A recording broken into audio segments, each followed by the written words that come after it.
গল্পের নাম তাজমহলের ছায়া যে নিজের নয়। তাজমহল ভালোবাসার প্রতীক, কিন্তু সেই সাদা মার্বেলের নিচে লুকিয়ে আছে এক অজানা অন্ধকার।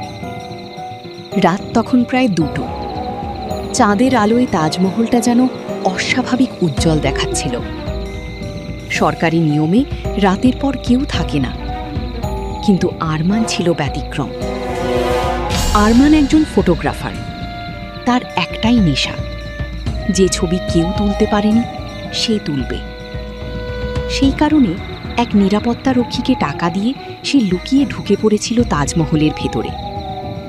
প্রথমে সব ঠিকই ছিল, নীরবতা, ঠান্ডা বাতাস, দূরে যমুনার কালো জল। কিন্তু সমস্যা শুরু হলো যখন সে নিজের ছায়াটা লক্ষ্য করল। চাঁদের আলোয় তার ছায়া মাটিতে পড়েছে, কিন্তু ছায়াটা তার মতো নড়ছে না। আরমান দাঁড়িয়ে আছে স্থির, কিন্তু ছায়াটা ধীরে ধীরে মাথা ঘুরিয়ে তাকালো তার দিকেই।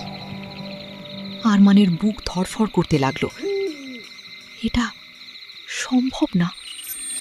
সে হাত তুলল, তার ছায়া হাত তুলল না, বরং ছায়াটা নিজের মতো করে ধীরে ধীরে দাঁড়িয়ে উঠল, যেন মাটি থেকে আলাদা হয়ে যাচ্ছে।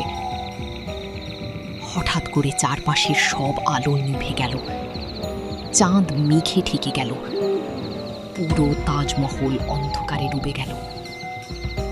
তারপর একটা ফিসফিসানি,